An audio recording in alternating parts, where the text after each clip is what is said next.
and welcome to the Knitting Hobbit podcast. My name is Rut and I'm a knitter based in the Netherlands, and we are here 2 weeks in a row. I haven't done that much knitting, but there was some stuff I forgot to talk about last time. I wanted to talk about some books and I forgot to show you my MCAL, and I still forgot to grab my MCAL, so give me 1 minute while Pino is being a race car. Ooh.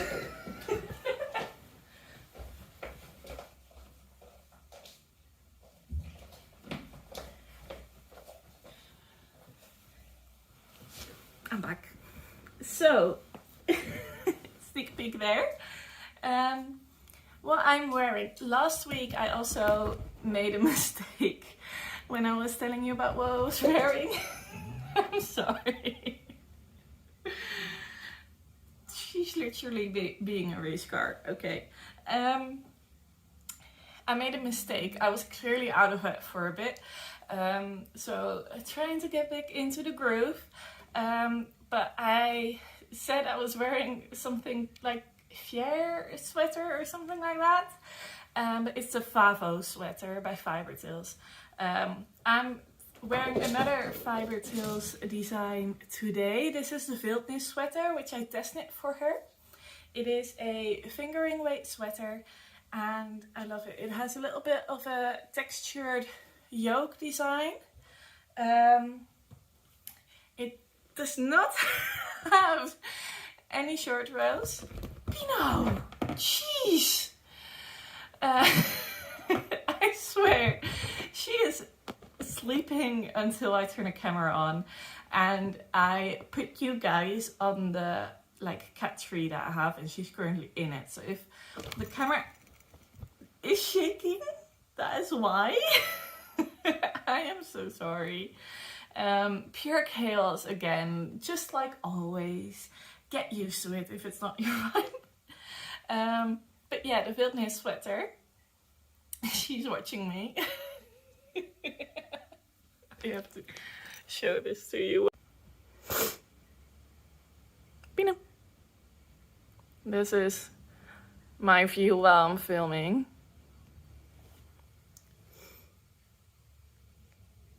So I put you guys up there, and she's currently in here, secretly keeping an eye on everything. So yeah, that's life. I don't remember what size I knit, but for reference, I'm a 90 centimeter bust roughly. So I knit whatever goes with that. Words.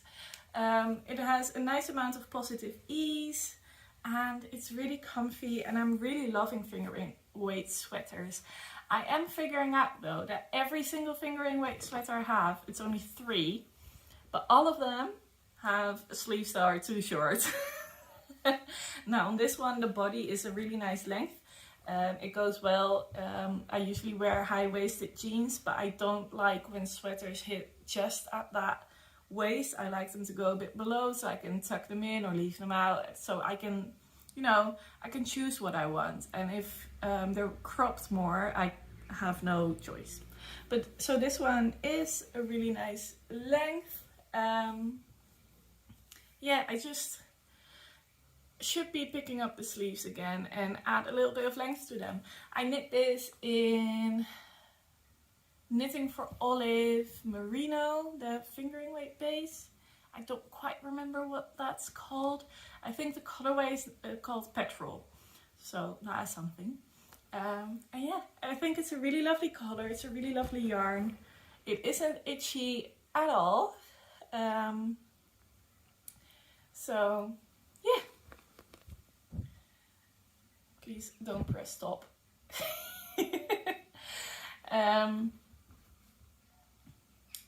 I wear it a lot, and I actually figured out I would love more fingering weight sweaters, especially as we are heading into spring now.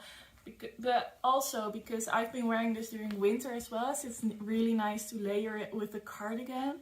When it's like a really cold winter day, I prefer multiple thin layers opposed to one big one. I just stopped you. Don't attack me. I didn't attack you. Ah! Don't. I hope my sweater survives my cat. I swear, she's not this crazy all of the time. I feel like she might just not understand who I'm talking to or something and just go absolutely bonkers. So, that is the Wildnis sweater. Now, the MCAL. So, I did like vlog the whole process of the MCAL. I did one video a week.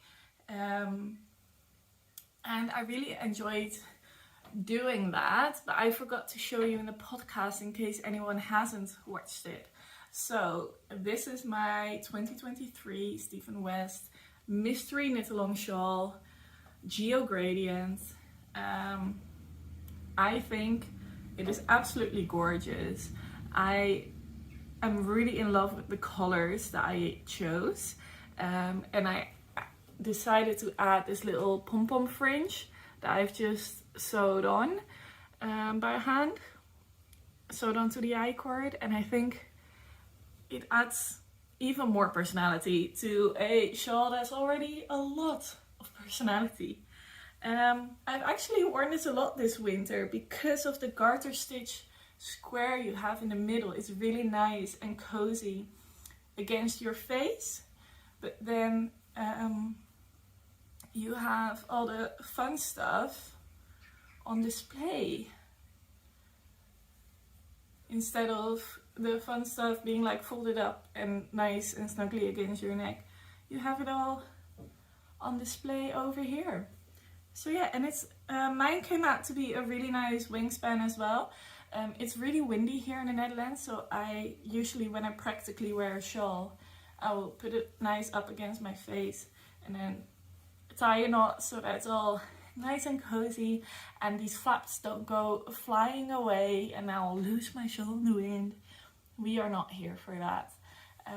So yeah, that is how I usually wear my shawls. And then sometimes when I'm indoors or in the office or behind my computer, and I'm just like a little bit chilly, it's still great to have it like this. And it's absolutely perfect. It covers your upper arms nice and snugly. So yeah, if you want to know more in detail about the whole process, what I did with my center square, because a lot of people have a different one, and yeah, I'm trying to remember. I don't think the bubbles were in the pattern, were they? I did something at some point that wasn't in the pattern. I think it was the bubbles, but I honestly cannot remember. It might also just be the color placement. Yeah, I think it is really cute. I do not remember any of the yarns. I know that the very bright pink is from Liana at Sheep Yarns. The yellow is the one that I'm also currently holding in my boucle zipper sweater that I showed last week. This is a variegated one that I don't remember. And then the very lightest one is, and that pink one, these two are, I think, from Atelier Sopra, if I remember correctly. And the little pom-pom fringe I just got online.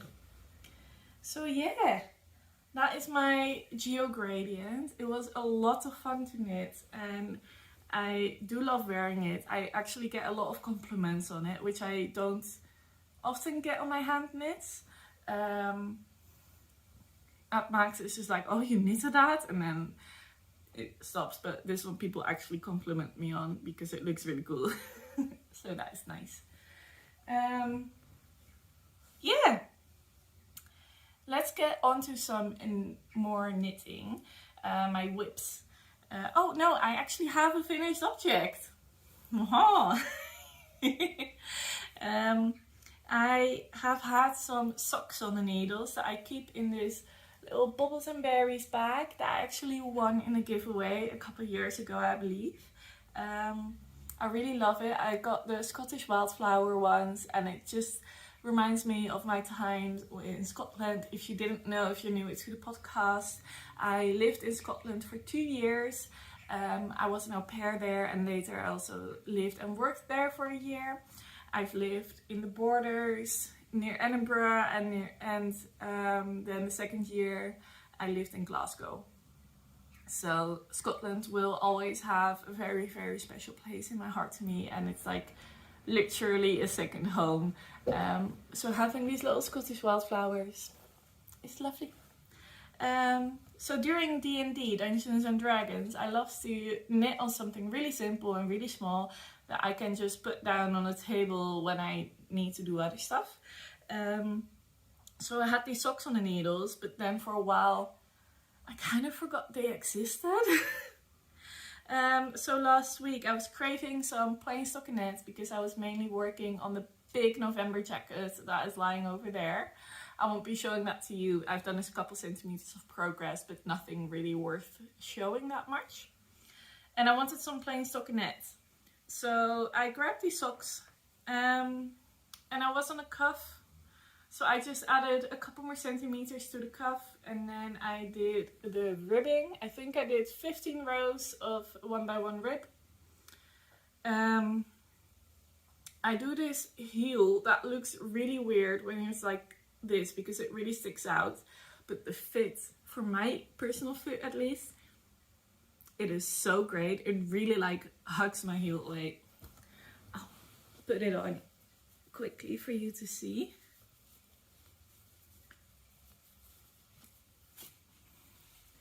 Ta-da!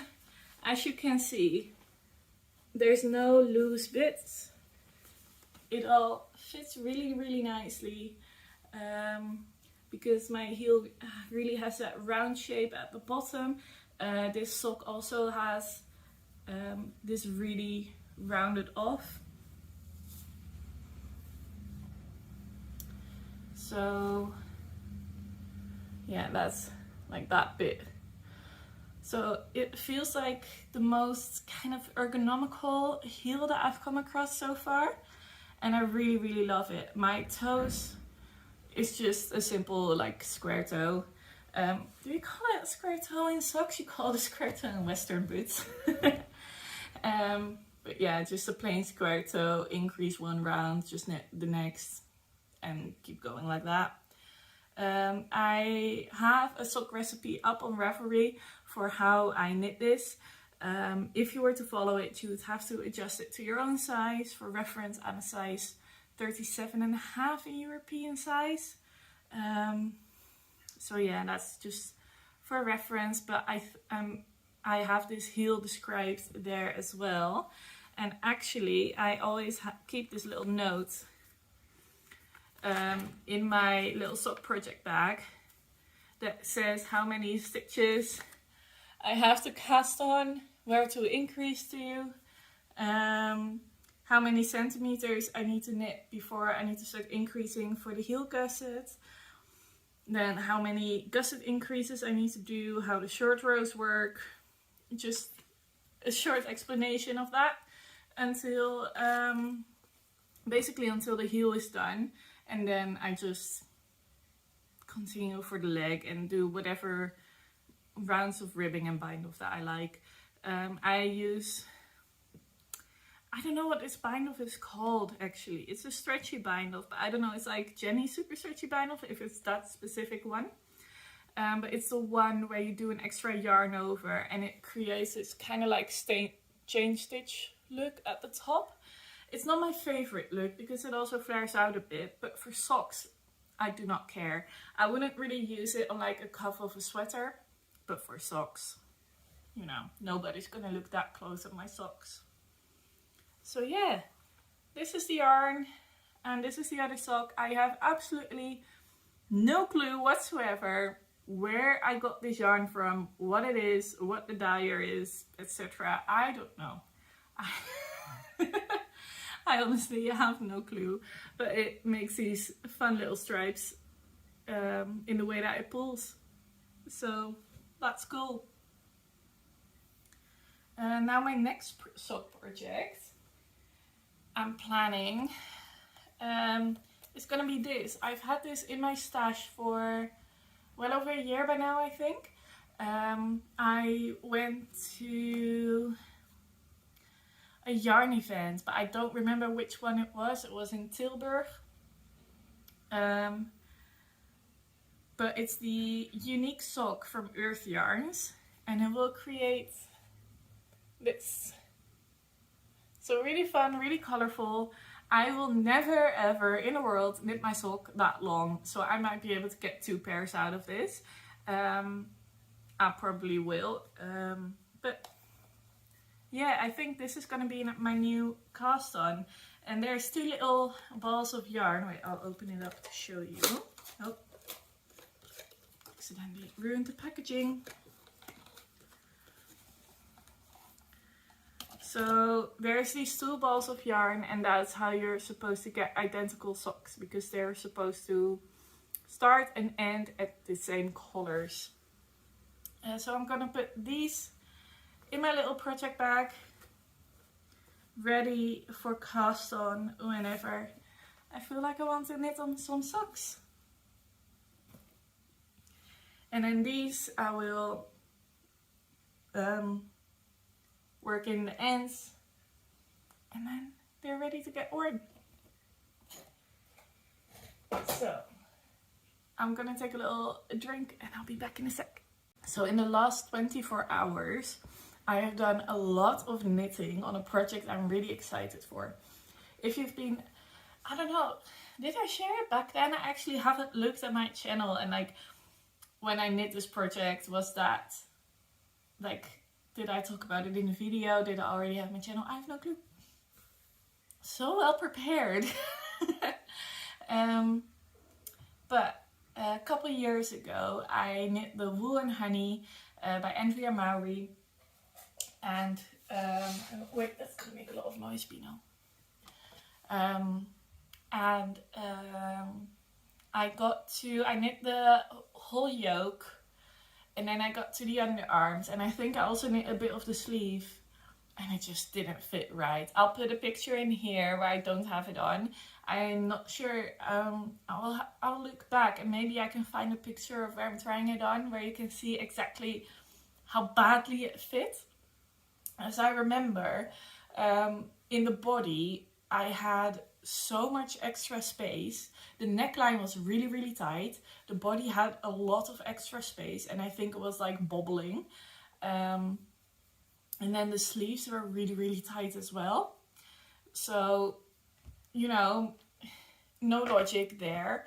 But ever since then, like, I was going to have to rip it out and start all over again. I was just like, not now. At some point in the future, but not now.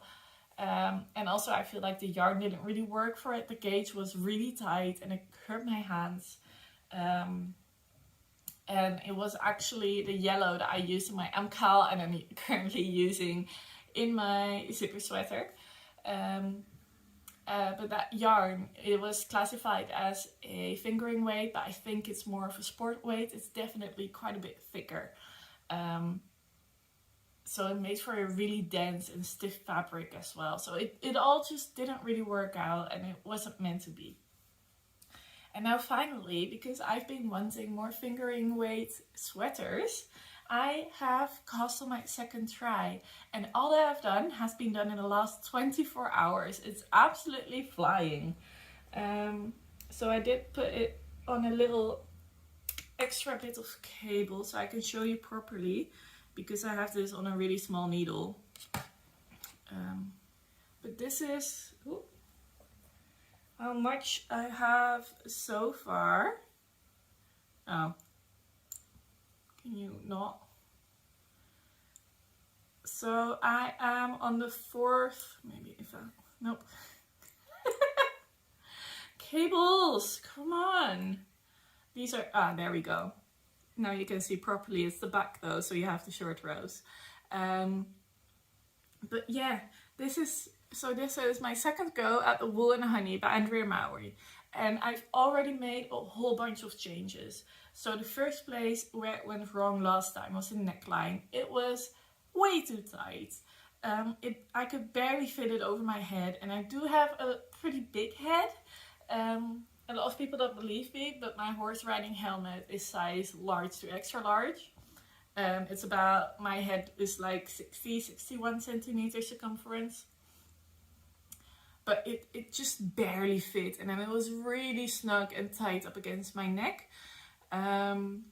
So the first change I made was you're supposed to do a provisional cast on, I believe, or a tubular.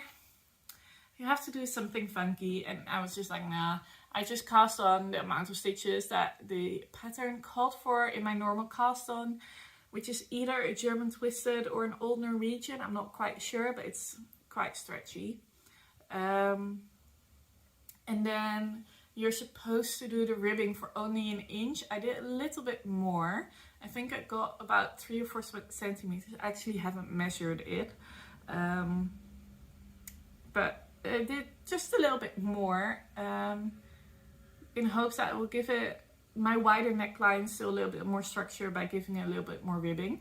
And then the next change that I made is I'm doing it all in stockinette.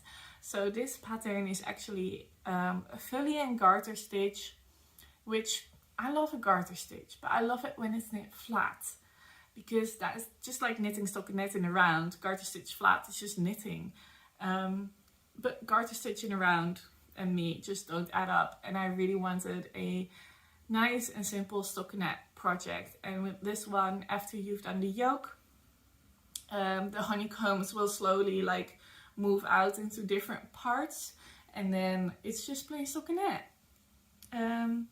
So I can actually put this on right now, and you can already see that that neckline so much better. It will probably get even a bit wider with blocking, but I don't mind that, because this is going to be a really nice flowy light sweater.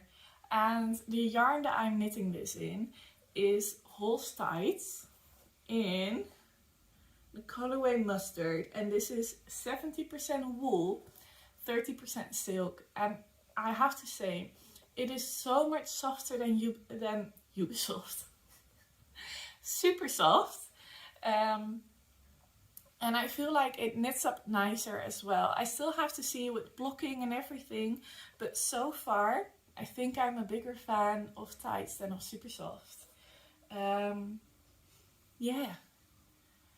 So this is how it's looking like now. I haven't even steamed it, so this is fully unblocked, and I'm currently working on the 4th full row of honeycombs. And after this, it's gonna move out into separate sections. It's going to go down like a triangle like that, or like this. I don't know where they're gonna be exactly placed on the yoke. And then at the end you just have one little honeycomb, and then there's nothing. And I think that is lovely. I don't like a dropped end to a yoke. I like when it, you know, it feels natural that you're going over into full stockinette and no more fun stuff. But yeah, this has been so much fun to knit. I remember really enjoying knitting the yoke the first time around when I did do it in garter stitch. And in plain stockinette it's just even better. I am really enjoying it.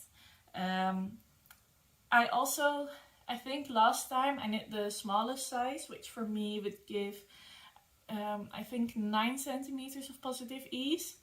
Currently I am knitting the second size, which gives me roughly 20 centimeters of positive ease.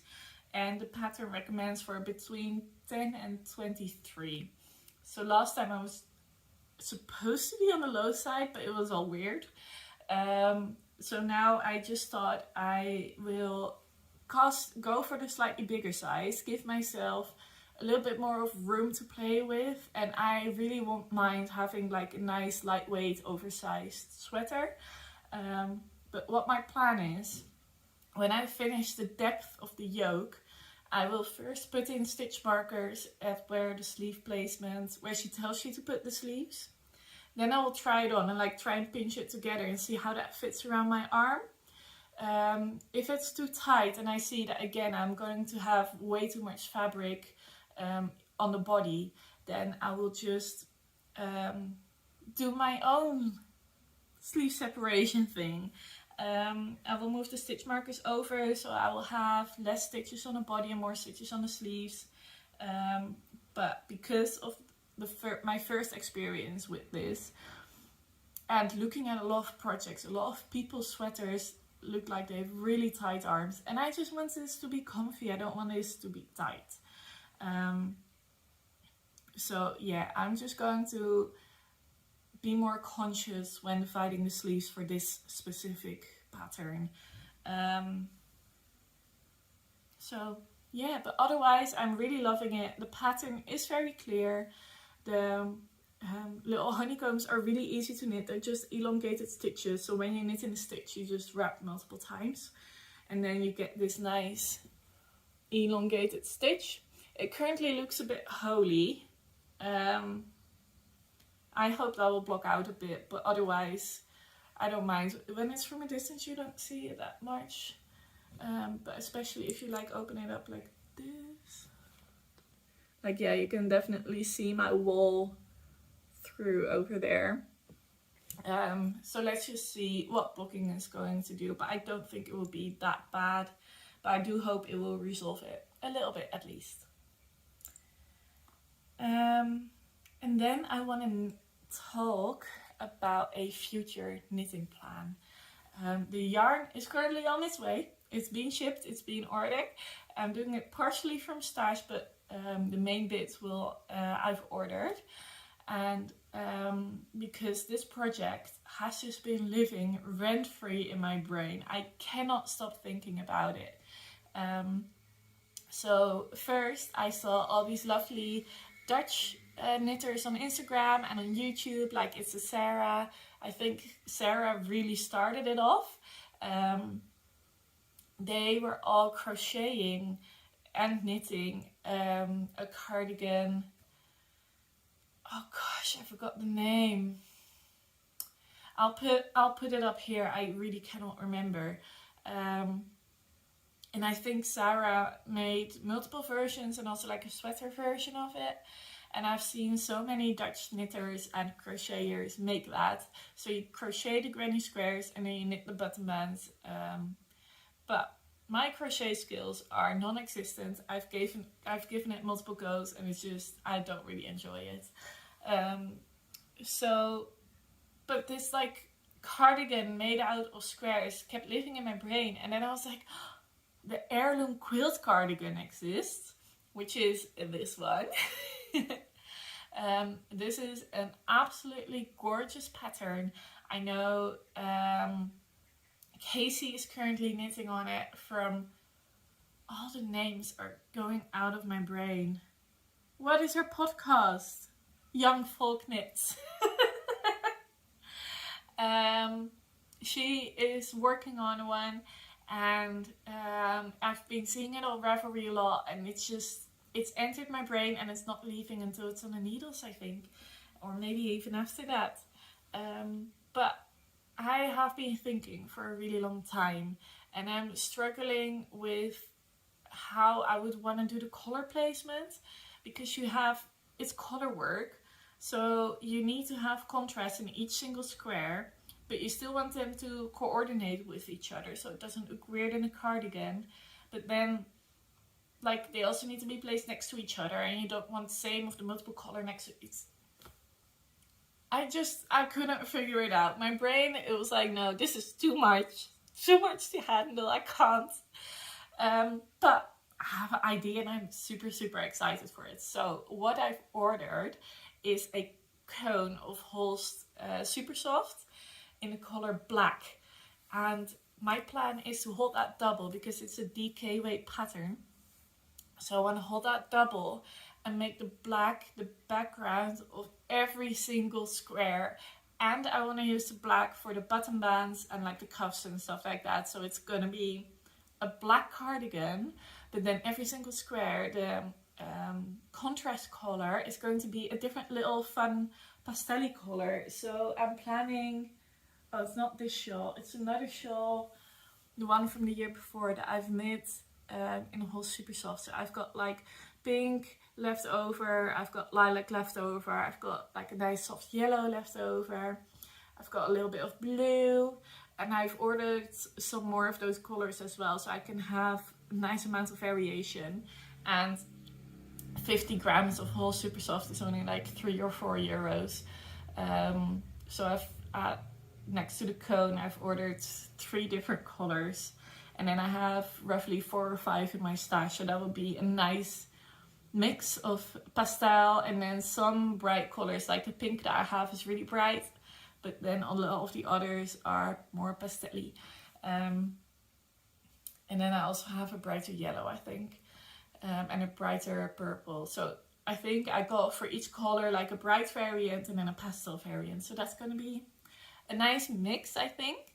And then as soon as it arrives, I think I'm just going to get going and do a square every once in a while.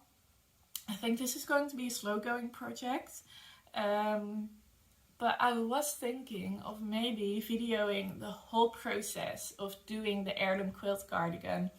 I will show it in a podcast in between, but just I think this would be a really nice project to go into detail on in a specific like project video.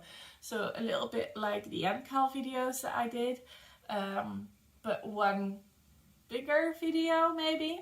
I don't know how long it's going to be. So if that is something you would be interested in, please do let me know down below, because I'm really curious. I don't know really how much people would love to see that, but I think it would be nice. And yeah, just to show the whole process and the color placement and stuff like that. So after my next drinking break, we are going to talk about some books. So like I mentioned in last week's video, I've been reading a lot more, and I have been absolutely loving it so much. And I'm so happy to be back into the flow of reading more. This is something I've done ever since I was a child. I'm a big fantasy reader since I could read. And it's been all throughout my school years, and then later on I kind of lost the focus for it, I think, but it's been coming back and I'm really, really loving it. So I want to talk a bit about the books I've read.